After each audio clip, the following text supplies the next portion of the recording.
മുഖ്യമന്ത്രിയുടെ രാജി ആവശ്യപ്പെട്ട് നടത്തിയ സെക്രട്ടേറിയറ്റ് മാർച്ചിനിടെ പോലീസ് മർദ്ദിച്ചതിൽ പ്രതിഷേധിച്ച് ഇടപ്പള്ളിയിൽ യൂത്ത് കോൺഗ്രസ് പ്രവർത്തകർ ഇപ്പോൾ റോഡ് ഉപരോധിക്കുകയാണ്. അവിടെ നിന്ന് സൈഫുനിസ അലിയാർ നമുക്കൊപ്പം എത്തുന്നു. സൈഫുനിസ, മർദ്ദനത്തിൽ പ്രതിഷേധിച്ചുള്ള സമരത്തിൽ അവിടെയും പോലീസ് നടപടിയിലേക്ക് പോവുകയാണ്.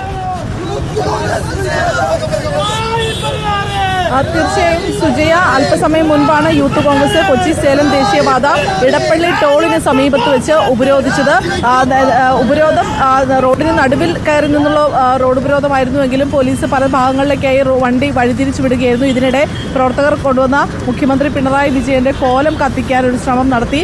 എന്നാൽ കോലം കത്തിക്കാനാകില്ലെന്ന് പോലീസ് പറഞ്ഞതോടുകൂടി പ്രവർത്തകരും പോലീസും തമ്മിൽ നേരിയ തോതിൽ ഉന്തും തള്ളുമുണ്ടായി. ഇതിനുശേഷമാണ് റോഡിൽ കുത്തിയിരുന്ന പ്രവർത്തകർ പ്രതിഷേധിക്കാൻ തുടങ്ങിയത്. ഇതിന് പിന്നാലെ പ്രവർത്തകരെ പോലീസ് ഇപ്പോൾ അറസ്റ്റ് ചെയ്ത് നീക്കുകയാണ്. വലിയ രീതിയിലുള്ള സംഘർഷത്തിലേക്ക് കാര്യങ്ങൾ പോയിട്ടില്ലെങ്കിലും നേരിയ തോതിലുള്ള ഒരു ഉന്തും തള്ളും പോലീസ് പ്രവർത്തകരും തമ്മിൽ ഉണ്ടായി. കോലം കത്തിക്കുന്നതിനെ ചൊല്ലിയാണ് പ്രതിഷേധം ഉണ്ടായത്. ഈ കോലത്തിനൊപ്പം വലിയൊരു മരക്കഷ്ണം കൂടി ഉണ്ടായിരുന്നു. ഇത് പോലീസ് എടുത്ത് എറിഞ്ഞു കളയുകയും ചെയ്തു. പിന്നീട് ഈ മാത്രമാണ് ഇപ്പോൾ കത്തിച്ചിരിക്കുന്നത്.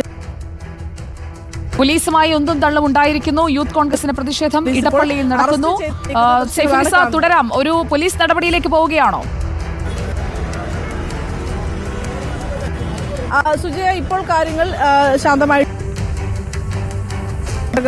3 പേരെ പോലീസ് അറസ്റ്റ് ചെയ്ത് നീക്കുന്ന ദൃശ്യങ്ങളാണ് കാണുന്നത്. മറ്റ് പ്രവർത്തകർ ഇവിടെ നിന്ന് മാറി തുടങ്ങുന്നുണ്ട്. ഇപ്പോൾ പ്രവർത്തകരെ പോലീസ് അറസ്റ്റ് ചെയ്ത് നീക്കുകയാണ്. യൂത്ത് കോൺഗ്രസ് പ്രവർത്തകരെ അറസ്റ്റ് ചെയ്ത് നീക്കിയിരിക്കുന്നു. സൈഫുനിസ അലിയാറാണ് ഇടപ്പള്ളിയിൽ നിന്ന് വിവരങ്ങളുമായി നമുക്കൊപ്പം തത്സമയം ചേർന്നത്.